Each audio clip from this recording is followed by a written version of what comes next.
This episode is brought to you by Shopify. Forget the frustration of picking commerce platforms when you switch your business to Shopify, the global commerce platform that supercharges your selling wherever you sell. With Shopify, you'll harness the same intuitive features, trusted apps, and powerful analytics used by the world's leading brands. Sign up today for your $1 per month trial period at shopify.com/tech, all lowercase. That's shopify.com/tech. Last week was our first playoff game, and my plaque psoriasis was so itchy under all my gear. Sometimes just thinking about scratching could take me out of the moment. And then my doctor told me I could get clearer skin with a pill called Otezla. Otezla apremilast is a prescription medicine used to treat adult patients with plaque psoriasis for whom phototherapy or systemic therapy is appropriate. Otezla can help you get clearer skin after just 4 months. Okay, ready for the next game. Talking to my doctor about a pill was a total game changer. Don't use Otezla if you're allergic to it. Get medical help right away if you have trouble breathing or swallowing, swelling of the face, lips, tongue, throat, or arms. Severe diarrhea, nausea or vomiting, depression, suicidal thoughts, or weight loss can happen. Tell your doctor if any of these occur and if you have a history of depression or suicidal thoughts. Live in the moment. Ask your doctor about Otezla. Call 1-844-4-OTEZLA or visit Otezla.com for prescribing info about cost, and more. Welcome to the Sportsman's Voice podcast, your inside connection to the outdoor legislation. From the Beltway to policy happening your way, we're covering it all. I'm your host, Fred Bird. Join us as we explore public land access, wildlife and fisheries management, Second Amendment rights, the triumphs that shape our nation, the sports we all love, and the stories that fuel our passion for the great outdoors. This is the Sportsman's Voice podcast.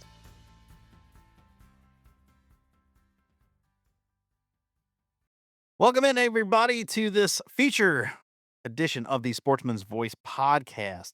On this episode, we are getting Q1 update from our federal policy team. You will hear from Taylor Schmitz, Chris Horton, John Colclasure, each of them with their particular portfolios, going to give us an update on what's going on.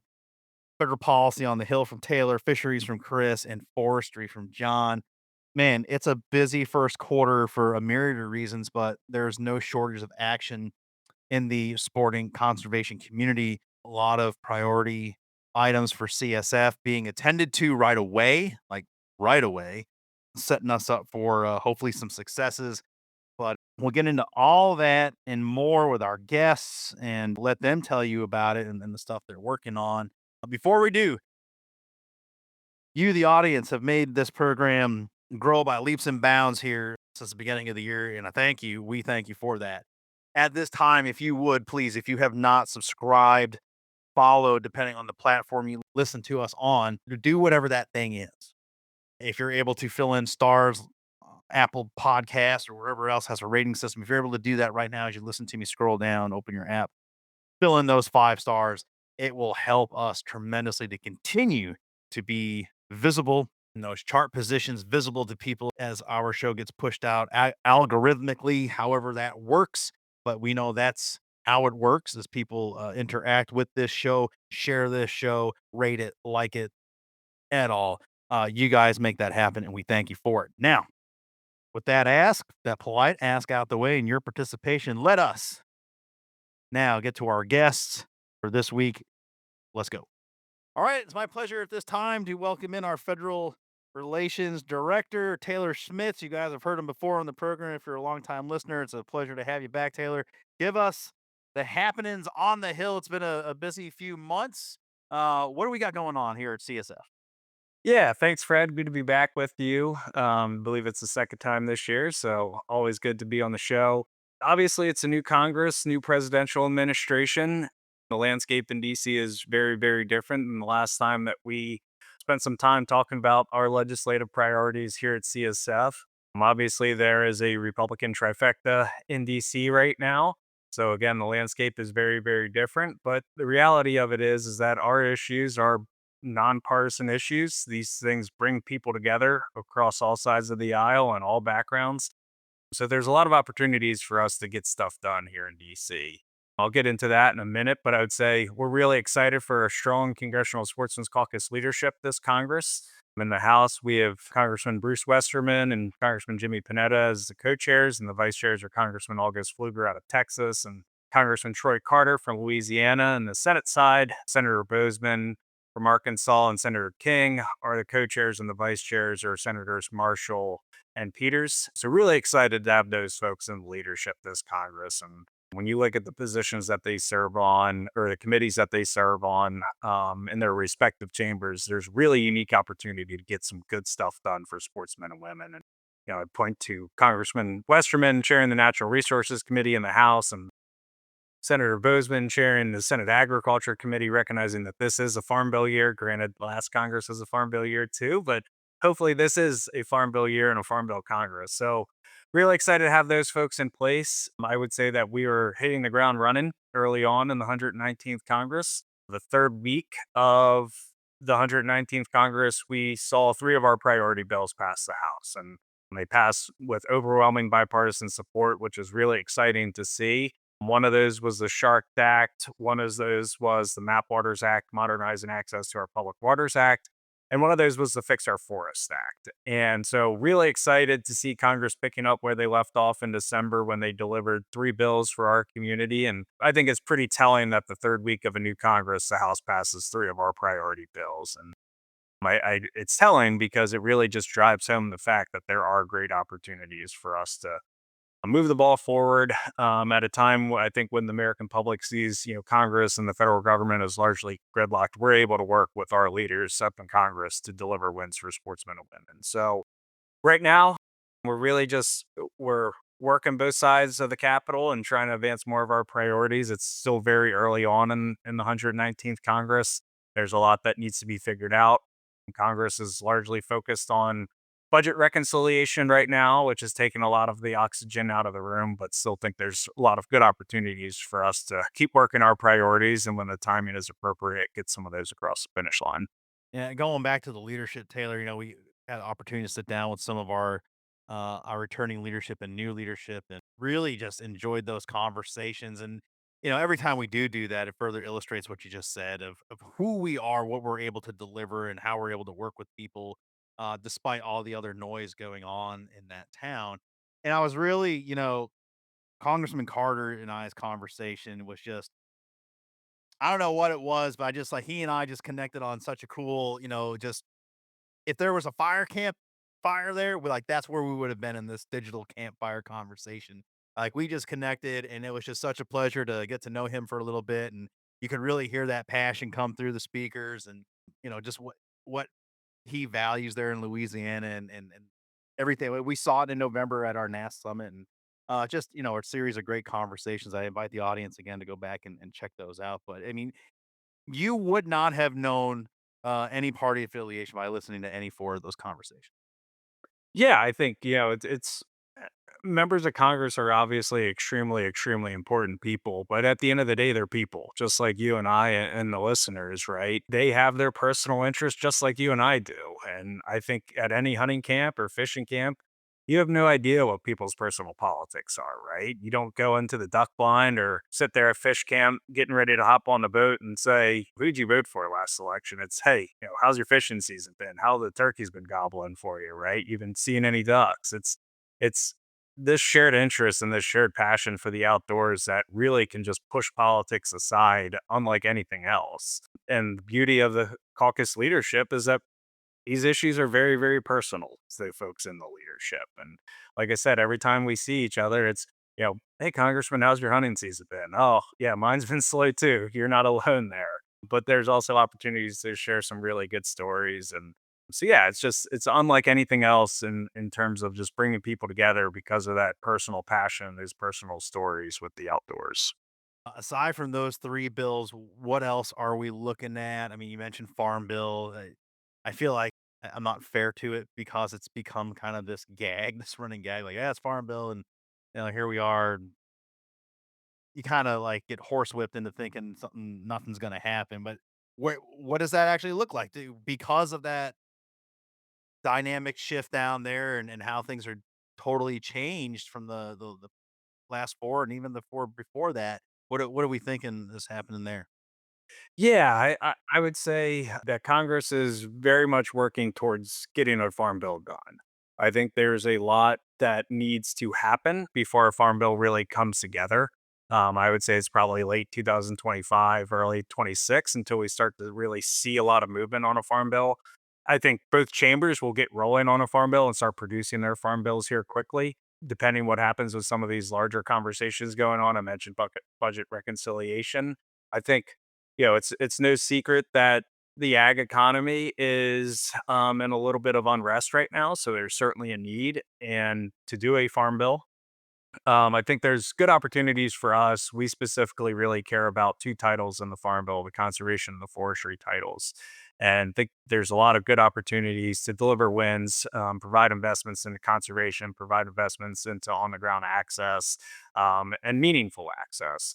So right now it's a little early to say, what exactly the Farm Bill will look like. But I think again, there are significant opportunities here to deliver good wins for sportsmen and women. I think our leaders at Congress know of the importance and are well aware of the importance of the Farm Bill to sportsmen and women, to private landowners, et cetera. So looking forward to seeing a good Farm Bill produce this Congress. But right now it's a little bit of hurry up and wait and see what happens with some of these larger conversations. No, very good. When we talk with Chris Horton here in the show, I know we're going to bring up Congressman Moore and Congressman Panetta's fix for the digital market space. Forgive me for blanking on the title of that, but that seems to be a really good piece of legislation that's going to get or is getting bipartisan support that we can look forward to probably some positive action on. Yeah, I'll let Chris speak to that bill a little bit more, but essentially the premise is that you have foreign manufacturers that are shipping directly through Amazon and other online marketing places, and some of the taxable items under Pittman Robertson and Dingle Johnson the taxes are not being collected because they're going direct to consumer. I think most Americans have probably, and most hunters and anglers have probably ordered something from a foreign manufacturer for hunting and fishing adventures. Unbeknownst to them, it is actually their responsibility to pay the Pittman Robertson Dingle Johnson tax. It's obviously never really been enforced because it's largely unenforceable. But this bill will fix that and capture those excise taxes under PR and DJ and make sure that we're giving the money on the ground to state fish and wildlife agencies.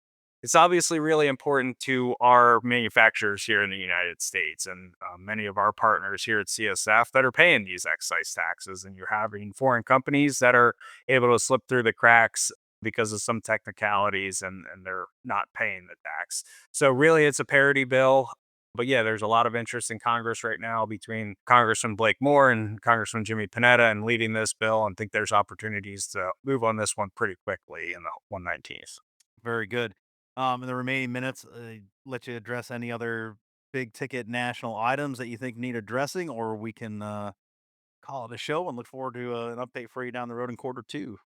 Yeah, one that I do want to spend a minute or two talking about is a bill known as the Wildlife Movement Through Partnerships Act, which was a big priority for us last Congress. CSF had the opportunity to testify on this bill before the House Natural Resources Committee in September, and really excited to see this bill hopefully get moving in the 119th. So, what it is I think all the listeners know that habitat connectivity and habitat fragmentation are significant issues facing our country right now, whether it's development for houses, whether it's rail, what have you. There's a lot of development occurring across the country, and with that comes fragmented habitat for wildlife. So, in the case of some of the species that we care about here at CSF, let's just take elk, for example, right? They spend a lot of their time in the summer raising offspring, seeking nutritional browse, escaping summer heat at higher elevations. From there, they'll migrate down to lower elevations into the winter to spend their winter in an area known as their winter range. But along that way is a habitat migration or is a migration corridor, and that connects their summer range and their winter range. Obviously, they are not doing these migrations in 1 day, 2 days, 3 days. These are, days, month or weeks, months long migrations. So along those migration corridors, there's stopover habitat. And we need to make sure that these animals have everything that they need between their summer range, along their migration corridor, down to their winter range, and making sure that their winter range has everything that they need, whether it's nutrition, habitat, etc. So in 2018, then Secretary of the Interior Ryan Zinke signed the first of its kind secretarial order to conserve wildlife migration and really was the launching pad for this effort that we're working on here in Congress. And what this bill would do is it would codify Secretarial Order 3362, but also expand it beyond its current scope. So that secretarial order signed by then Secretary Zinke was focused on 11 Western states and 3 species. This bill would expand that nationwide and essentially make all species that migrate eligible for conservation funding. So, really excited to see this bill getting a lot of bipartisan attention. We have a bill in the House that was introduced in late January by Congressman Zinke and Congressman Byer. We are working on a bill in the Senate right now. Last Congress, it was led by Senators Padilla and Hoban. So, really excited to have the opportunity to work on this bill this Congress. It's increasingly becoming a conservation challenge for wildlife, for sportsmen and women, for state agencies, for private landowners, and looking forward to trying to get this bill done in the 119th and think that there's a really good opportunity to get this one across the finish line. And I will say, having been at that hearing personally, you did a great job on behalf of the entire sporting community, as well as CSF. But no, it was well done and looked to be well received, and even heard so after the fact. So obviously, we thank you for your leadership on that and being available to do that and represent our entire community. What is interesting, what I love about this, is it takes what has been in the past traditionally a Western idea and philosophy because of those large expanses and these large ungulate species that are constantly moving up, and predatory species to an effect too, right? I mean, there's some migration there, but making it nationwide and recognizing that these fragmented spaces because of, fill in the blank development, it affects stuff outside of the Rocky area, outside of the western part of the states, and we have this issue here in the East, and, even spoke with, Congresswoman Dingle on this very thing and her perspective out of her home state of Michigan. So yeah, it matters. It matters in all 50 states. So to see this advance and with your help and the work you're doing, this is a big win for the sporting community if we can get there. Yep, it's a really exciting opportunity, and to your point, this is mu a much larger issue than just big game out west, right? It can be something as small as a turtle migrating from one bog to another bog. Yeah, no. It can also be, 220-mile mule deer migration, right? So everything in between is impacted by habitat fragmentation, and I think this is just yet another example of something that it's a pragmatic approach. It brings people together. There's also a track record of success from the secretarial order in 2018 on. So we've had a little bit of a pilot program to demonstrate success here, and now it's time to just scale this nationwide. Perfect. Taylor, appreciate the update. Thanks for making the time. And I will be certain we'll do it again in the next quarter. But if we see each other sooner, great. I know we always got stuff moving and look forward to having you on when you got some breaking news. So thank you for your contributions and what you're doing down there. Yep, you bet, Fred. Always a pleasure to be on the show with you. Thank you. All right. We'll talk to you soon. All right. Let's welcome in our Director of Fisheries Policy, Chris Horton. Chris, welcome in. Thanks for carving out the time as usual. And here we are, first quarter of the year, almost closing the books on it. What's going on in your world in fisheries, and what can you update the audience? Hey Fred, thanks for having me back, and thanks for the opportunity to kind of update folks on what's going on and from the fisheries policy side of things on the Hill in Washington D.C. Right out of the gate, we're moving some bills, some priority bills that were I'd call them pretty much low hanging fruit. They're not controversial, but struggled to get them over the finish line at the last minute in the last Congress. So right out of the gate, we've got some introduced and moving already.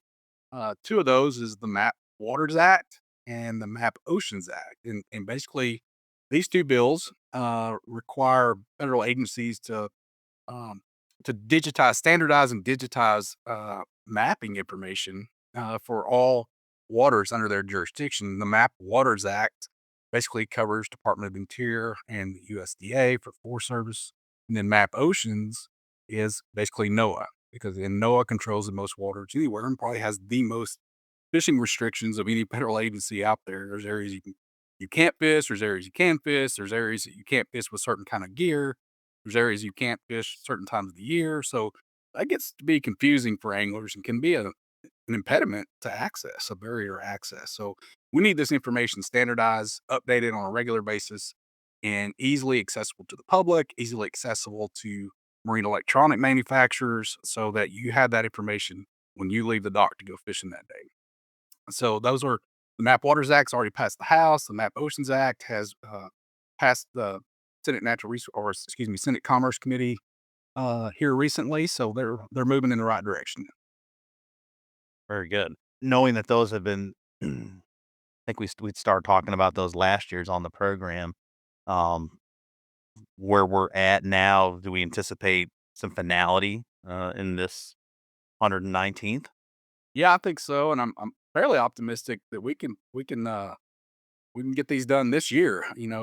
Each the 119th Congress will have 2 sessions, the first and second, and I'm pretty optimistic we'll be able to get those done in this very first session. So, uh, so moving in the right direction there. Another one um, that was really close last year is the Shark Act, and I believe we've talked about that before. But basically, Anytime. all this act does is establishes a task force to basically look at this problem of the growing problem of shark depredation we have, especially in the southeastern U.S., where we're losing a lot of fish as we're bringing them up to the boat to sharks, and the best method to avoid that is just to move somewhere else. But at some point, we're moving elsewhere. There's still sharks there. So, what technologies exist out there for shark deterrence? And we've got to explore that. And NOAA's been dragging their feet on doing that. So this bill would basically put together a task force of scientists and academics to study, to look at the problem and to see what additional research is needed and what may exist out there that could potentially help. So that's already again passed the House. That was one of the first bills that was introduced as soon as the Congress gavelled in, and so we're optimistic that we're going to get that through as well. That task force, do you know, and I don't think as many times we've talked about this, I haven't asked what the reporting schedule will be like on that, if it's even established yet. I know we're just trying to get the Right. organization, the people to the table, but do you have an idea of the frequency of these, professionals, these experts on, how soon they would be providing their first findings or some sort of solutions?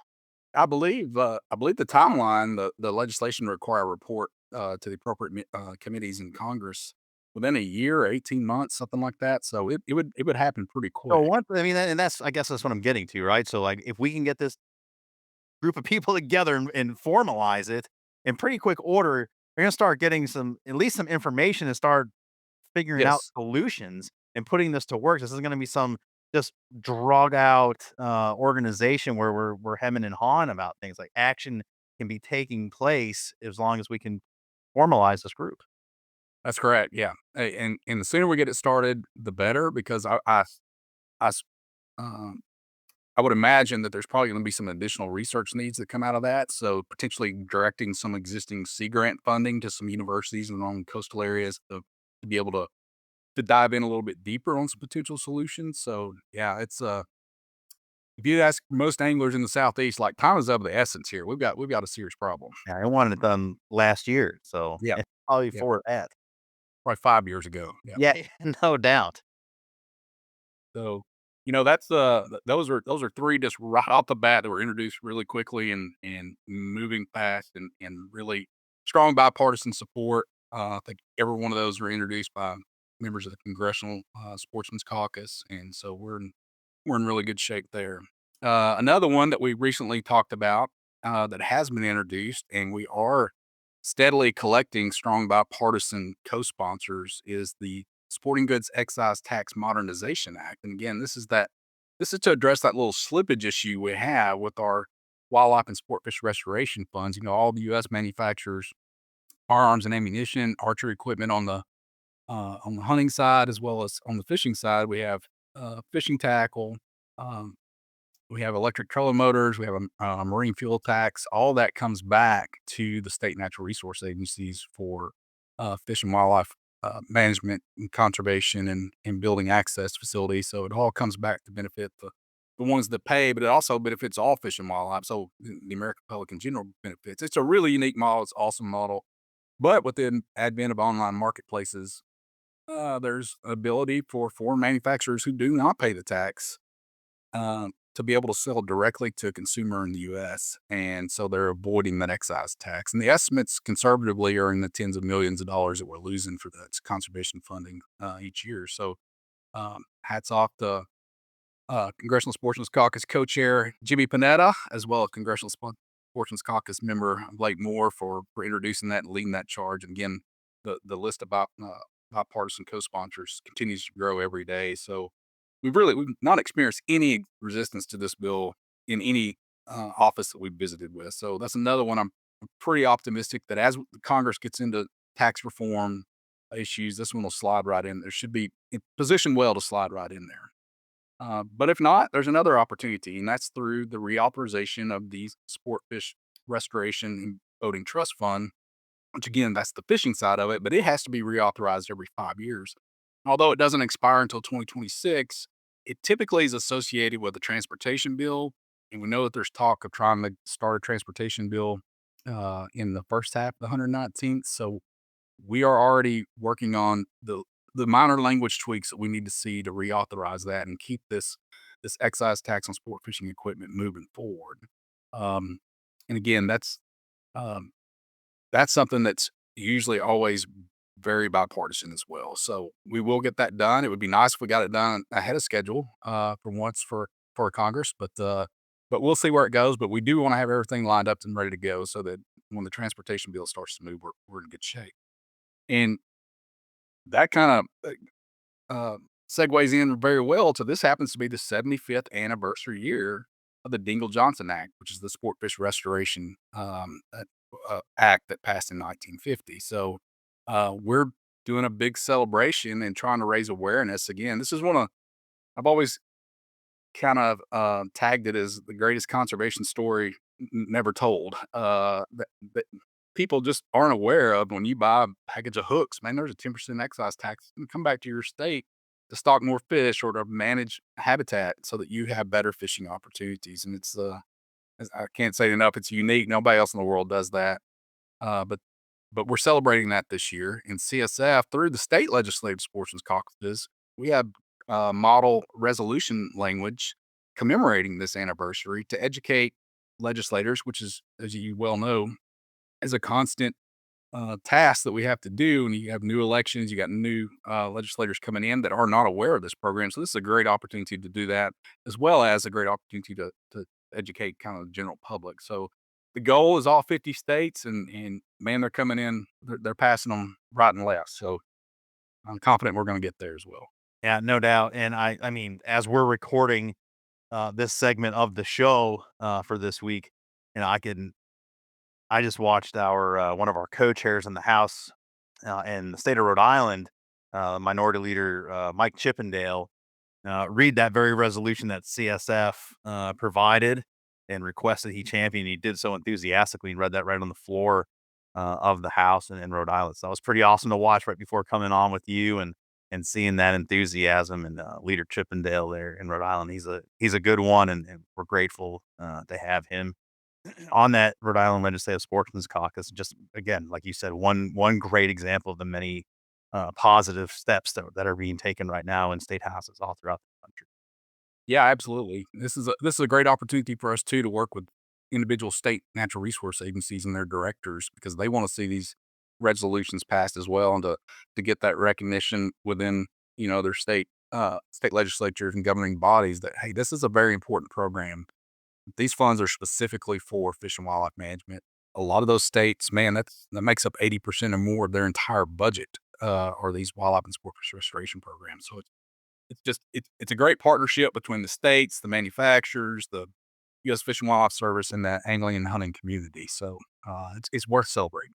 Yeah, and then again, to your point, it is the greatest story that often doesn't get told. I mean, hell, I was just up in Augusta, Maine, testifying for the right to hunt and fish recently, as that opportunity has presented itself up there, and it said exactly that, and even talking with members after the hearing was over, it is, and again, for me personally, something a drum I've been beating as well as you guys, that this is something this story, it is a celebration. It's something that, I mean, golly days, every at least at hunter ed, right? There's no fishing ed, but I think every hunter ed curriculum should start with 5 minutes of the school.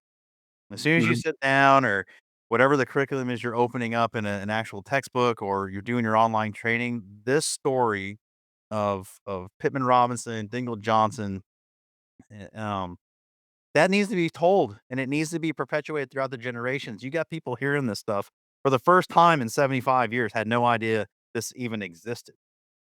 And that's a shame because other people start claiming credit or think they know how this whole thing works, and, I it's one of those things, if you don't continue to tell the story, it not only does it lose its luster, it just loses its teeth, and, we stand up here and try to talk to legislators about 75 years of doing this with Dingle Johnson, and we're not far from 100 years of Pittman Robinson. That's a big deal.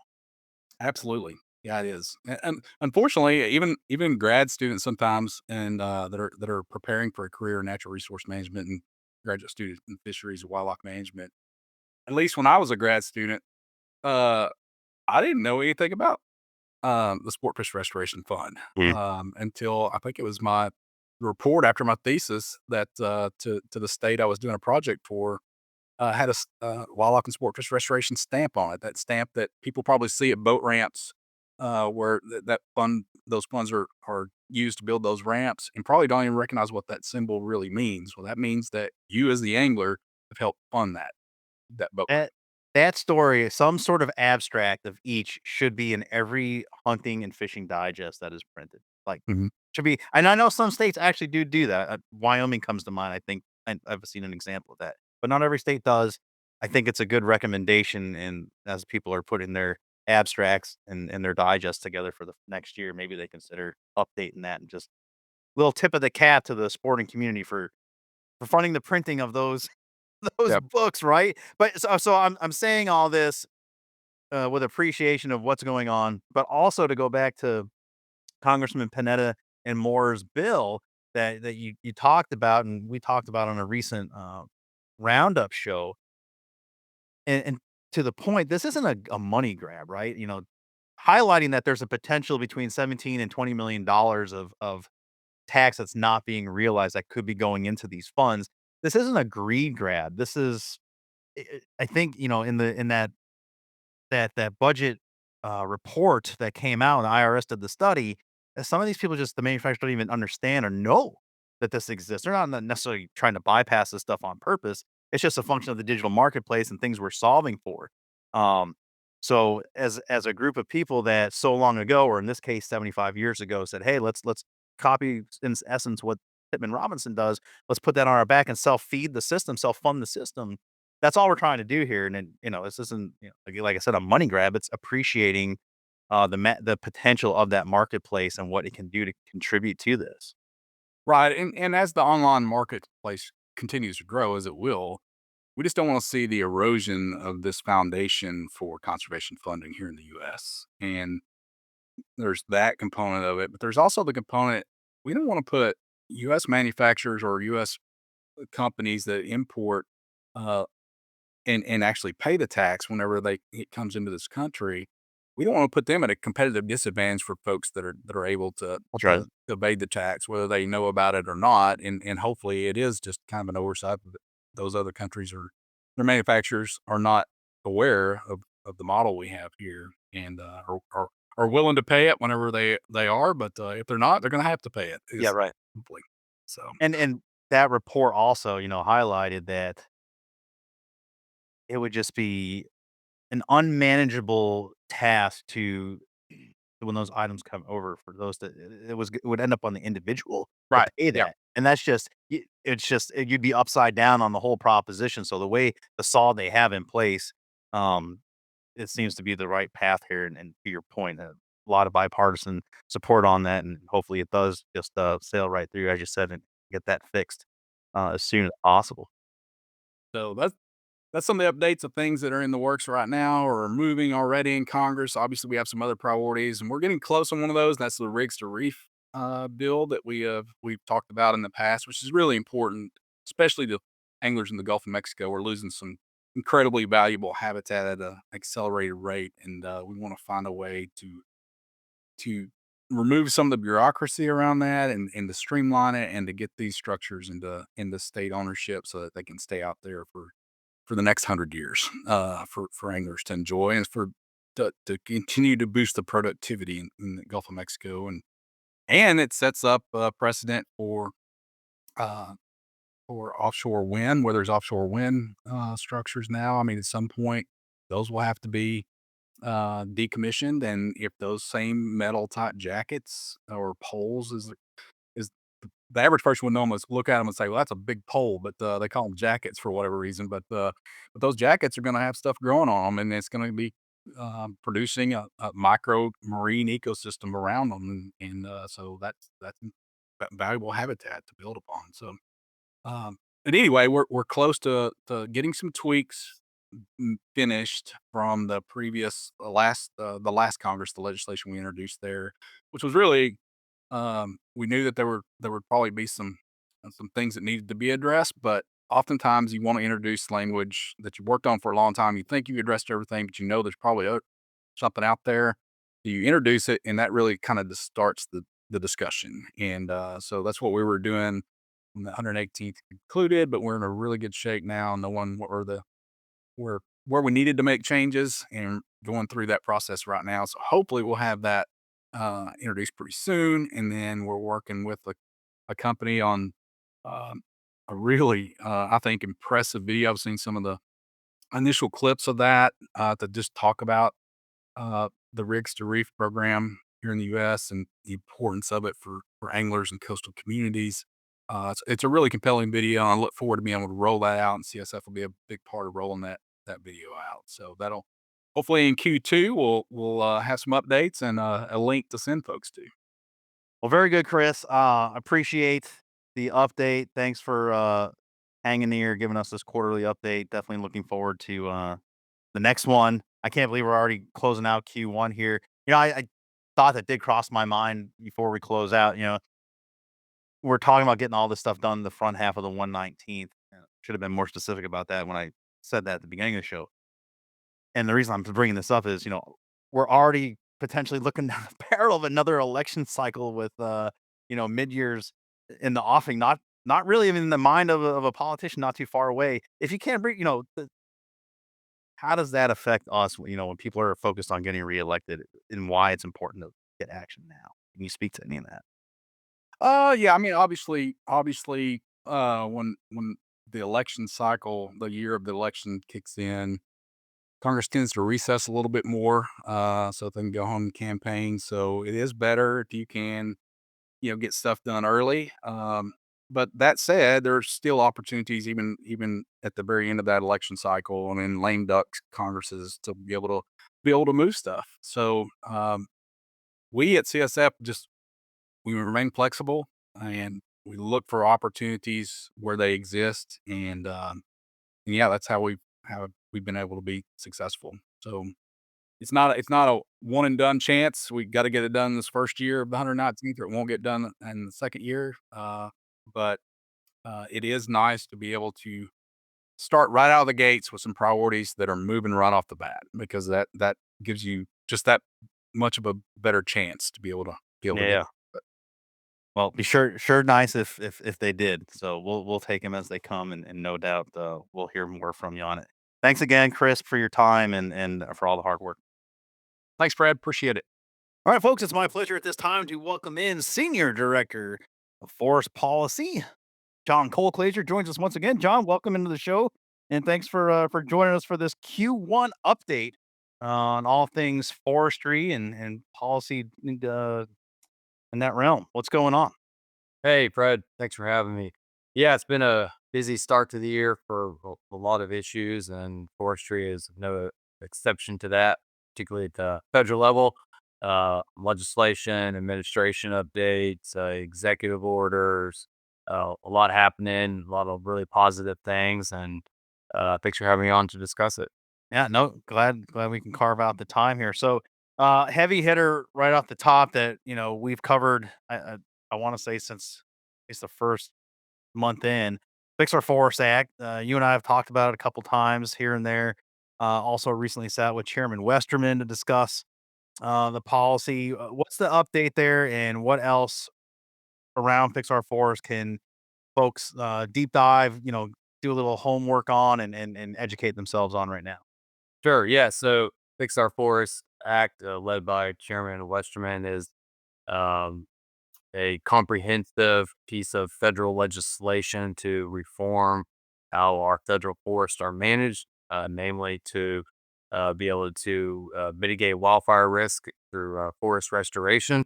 Basically, do a lot more habitat improvement work on federal land to restore forest and improve wildlife habitat and access. And that's done through a number of reforms that are broadly supported. Some of the provisions in the legislation uh, uh, are contentious with some people, but largely in the wildlife in our community, they are very strongly supported. And that, I'd say that overall there is broad consensus that something needs to be done at the federal level to reform federal forest management. The Fix Our Forest Act that passed the last Congress in September. Um, what was it here? 268 to 151. And this year in January, right off the bat, it passed 279 to 141. So that's a very bipartisan bill. And I think that came off the heels of the tragedy in California, but also just the year after year drumbeat of the need to restore our forests. Yeah, I think even here recently on the East Coast, we've had some wildfire. I don't know necessarily how much was forested, but I think it was New Jersey and parts of southern New York were dealing with some pretty serious flames not too long ago. Yeah, New Jersey, New York, and they're not traditionally used to dealing with wildfire issues. Obviously, the South is very familiar with wildfire. They don't usually get to the level or severity or size of like they do out west. But the South is no stranger to wildfire. And this year it's been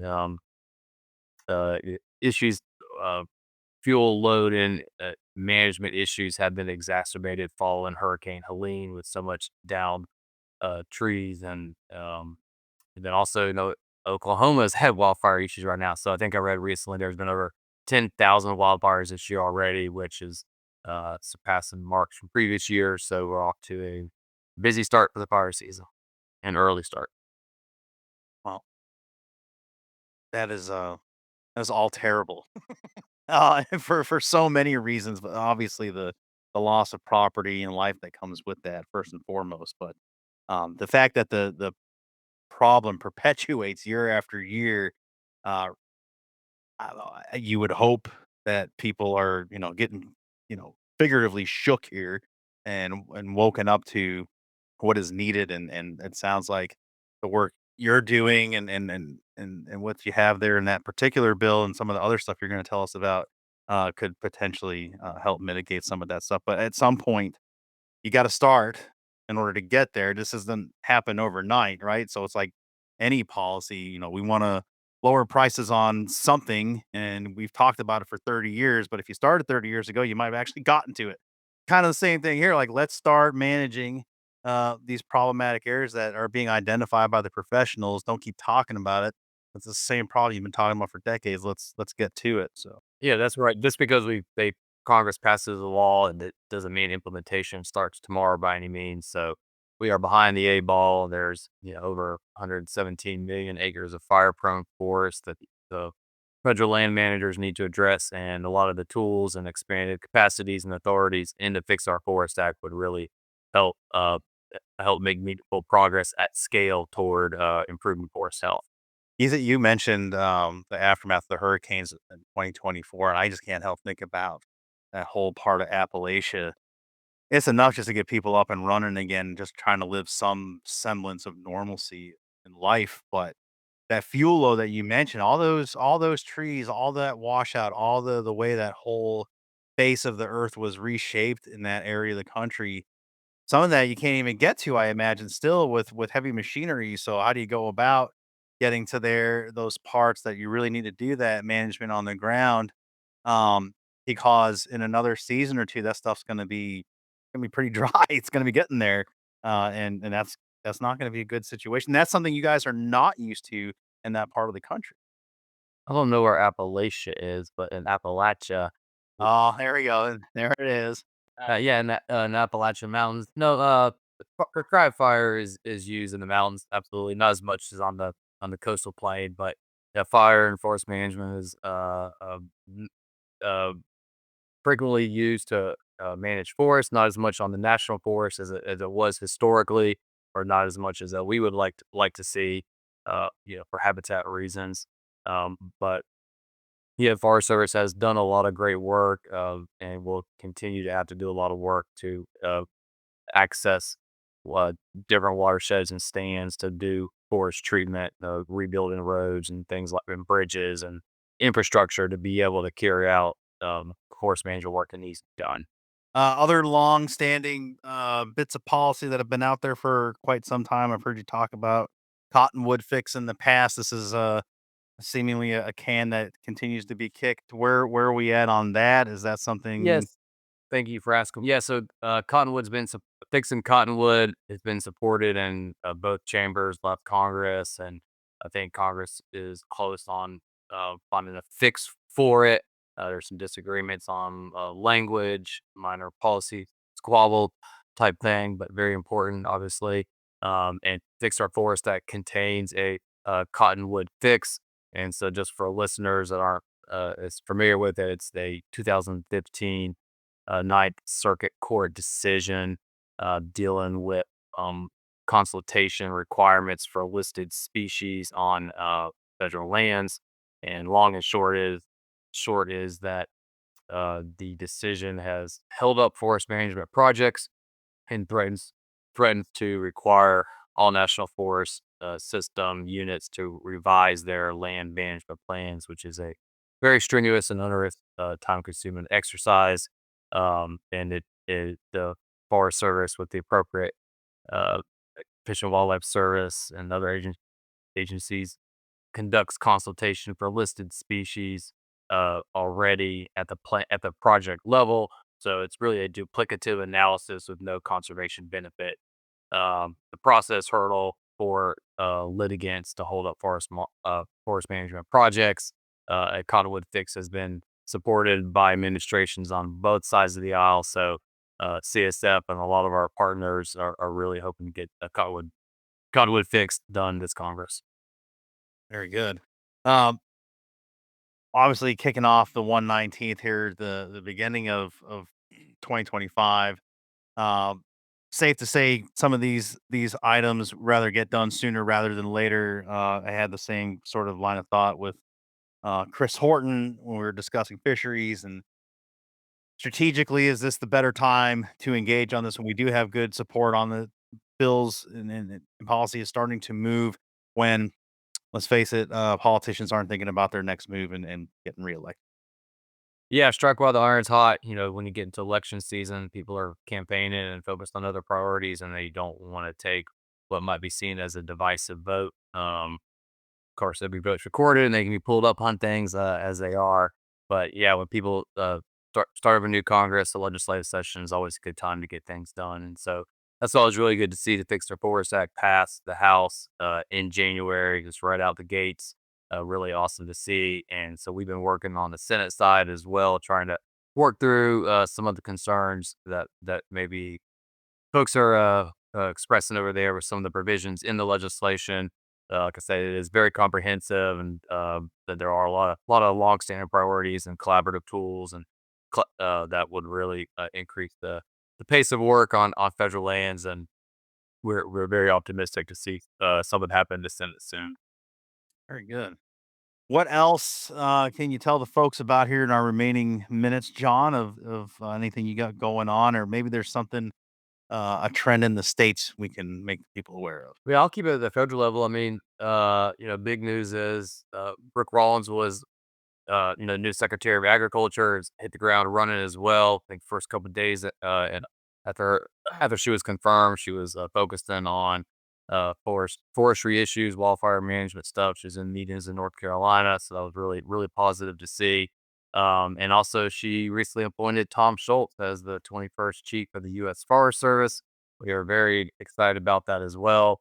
He does not come from a traditional Forest Service, a long time career position like they generally do. I guess they always have. Um, but he does bring decades of public land and forest management experience, and he's a longtime partner of a lot of our conservation partners, friend to our community for sure. So we're very excited to have Tom in there, and really look forward to see what he's going to do. Well, that's all great. Um, with those cabinet level positions now being filled and starting to fill out, we're getting a better picture administratively of likely what a roadmap is. Are you, yeah, with those 2 hires you mentioned, you said, things getting done, hitting the ground running with some of those individuals underneath them. Do you see cause for excitement for really championing policy that we find important and fostering that forward? Yes, sir. Absolutely. I mean, if you Trump issued 2 executive orders related to timber and forest management issues on March 1st. One of them is directly related to public lands issues under um, uh, Tom's responsibilities. They're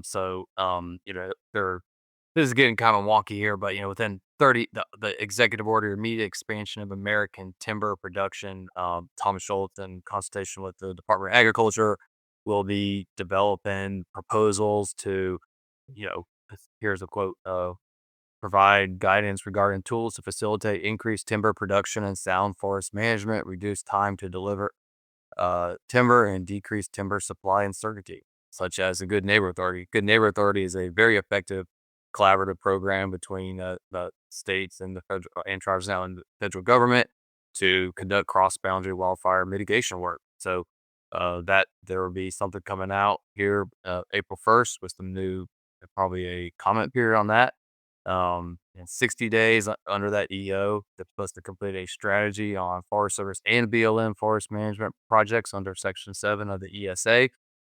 That, as we kind of talked about with Cottonwood, ESA can delay and hold up projects. So it'll be interesting to see how that moves forward. Also, in 90 days, there will be submitted a plan to set an annual timber target offered for federal lands over the next 4 years. That's really great to see as well. As you could look at different reports, Congressional Research Service, and others that document the significant decline in timber harvesting levels on federal lands over the last few decades. And like we talked about, beating a dead horse here, but if you don't manage timber, you don't have wildlife habitat, and that's why we're here. So Forest work. there's a lot coming out. There's going to be a lot more coming out as far as the implementation side to really, um, you know, put some habitat on the ground and support the critters and wildlife we care about. Very good. And recently, internally or externally, we stood up the forestry advisory board. If I get the vernacular right, I think Yeah, I we think launched a forestry advisory council. It has thank you. 100 conservation groups on it and forest industry representatives from the federal lands and the private timber side. And that's chaired by our board member Brian Loma, who comes from a career of forest industry. So we're really excited to use that council to facilitate interactions with the timber side and the wildlife side, and to collaborate and coordinate on policy efforts for things that we all care about, like Fix Our Forest Act. And another bill on the private land side that just dropped last week, which we're heavily involved in as well, the Forest Conservation Easement Program Act of 2025. This is a follow up on F- FSEP is for short. FSEP, the marker bills that were introduced last Congress. This one is led right now by Senator Gillibrand and Senator Wicker, and hopefully have a House bill be introduced as well. But long and short, it kind of fills a gap in federal conservation easement programs. Conservation easements are voluntary and with will and landowners for working forests. And we think if you don't have a place, if forests are converted to non-forest uses, through development pressures or otherwise, people lose places to hunt, and timberlands and other non-industrial private forest lands are used very frequently across the country by hunters for hunting leases. And that's where I have my hunting lease. And so supporting land conservation efforts for working forests is a really huge and important step to just maintain our sporting traditions. Very good. How about anything else before we put a bow on this Q1 update?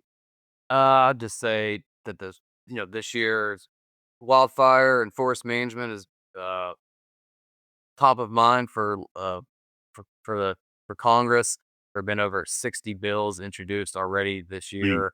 That's not even talking about the state level. That's the federal bills from firefighter, forest management, wildfire pay, accountability issues with the Forest Service. Just a lot going on. A ton from the Western legislators, which you would imagine, since most of the federal lands impact are in their districts and impact their constituents. But even in the CR last week, there was a permanent wildland firefighter pay increase. So that's provides some certainty for firefighters and federal agencies in those communities impacted by wildfire. So yeah, a lot happening. Expect there's going to be a lot more happening soon. Fire season will be ramping up as we get into the warmer months. And yeah, really, I hope we can lean in to fix our forests and get that to the president's desk soon with some reforms that are going to be meaningful for our federal lands and for wildlife and our access for hunting. I suspect it's going to be a busy second quarter. John, as always, appreciate your time, your knowledge, your expertise, and sharing it with the audience in this program. And we will circle back with you here very soon. Yeah, thanks for having me, Fred. Good talking with you. All right.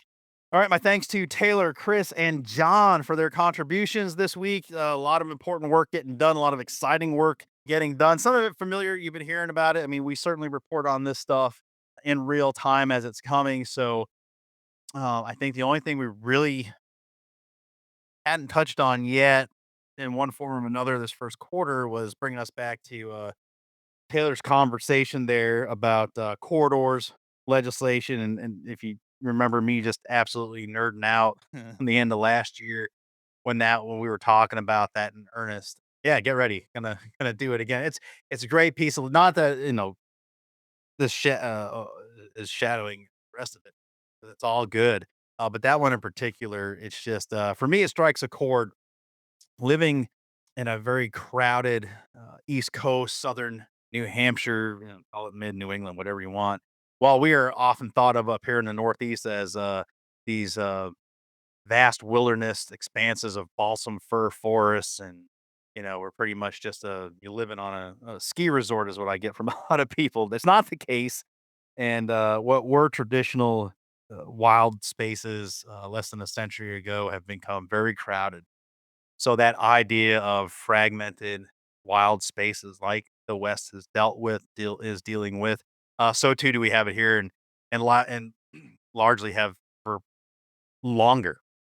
Always traditionally since the founding of this country, um, population centers being here on the East Coast and that western expansion. But we got the same stuff here, and I was gonna say, I mean, not as many of the cool larger ungulate species, but no, I mean, we got a lot of populations of elk now, and deer are moving in habitats around here, and just transportation corridors getting in the way of home ranges of species, predator and prey alike, and during their breeding cycles, and you see this uptick in vehicle critter collisions and just these interactions. Even black bear come to mind as they're getting ready to den up, or their variation of hibernation for what that is here in the Northeast and in the East. It's important that this kind of legislation, this effort that everyone I think can get behind, reaches a finish line and creates those opportunities to better the quality of life for the critters, for us, and continuing to live together as harmoniously as we possibly can as urban sprawl continues to sprawl and go into more wild places. So, anyway, again, gentlemen, appreciate the updates there. Plenty to look forward to, and we will do just that with our Q2 update in a mere couple months or so. Lots happening at the state levels, guys. If you're not tuning in for the weekly update, I implore you to do that. The latest and greatest in conservation and sporting community news every single Wednesday coming to your feeds, your platforms that you listen to podcasts on. Again, the follows, the subscriptions, don't miss a beat. Stuff is happening in real time and stuff that requires your involvement truly to help make this whole system work. These folks in state houses are not untouchable, lofty individuals. They sometimes are motivated by one or two loud constituents, and that's what brings legislation forward. And until someone or some bodies oppose bad thought ideas or says, "Yeah, what you're doing here is great. Let's advance that as fast as possible and get this to a governor's desk." But ultimately, your involvement matters. So you hear something here on the program, piques your interest, you want to know more about it, you can certainly go to congressionalsportsman.org, subscribe to the Sportsman's Voice newsletter that comes out every Monday, Tuesday, if there's a holiday or a break. You're hearing the audio complement to that here. And then also, if we're talking about a particular bill or bills, we have a new feature, brought back a feature, updated it, tracking the capitals, where you can, for free, go in there, find bills of interest to you, put them in under your profile once you create it, and then get reports on those bills like we do as they are moving through the legislative process in the state or states you're watching, and you can stay up to date on that. So when the call goes out for action, if you're so inclined to provide written testimony or go as a citizen and exercise your right to testify in a committee or weigh in with an opinion, you are able to do that and become more informed, and then hopefully nice aside to that is, people in your orbit, are also, um, getting informed or being motivated to do what you're doing. So be the example, like I said, in your area, your little ecosystem, and get involved. Folks, that's the show for this week. We thank you, as always, for taking us along wherever you're at in your day. As always, CSF is your inside connection to outdoor legislation. We will see you next week, as always, every Wednesday for the news roundup, and then we'll do it again in 2 Thursdays. Until then, be good. Take care of each other. So long. Thanks for joining us on this edition of the Sportsman's Voice podcast. Ladies and gentlemen, your support is crucial, and you can help us out right now by leaving a review, filling in those 5 stars where available, sharing this episode with friends and family, and engaging with us socially. CSF can be found on Facebook, Instagram, and X, formerly known as Twitter. Together, we can protect the outdoor sports we love and continue to keep you informed wherever you are. That's it for this week. Until next time, we'll see you later.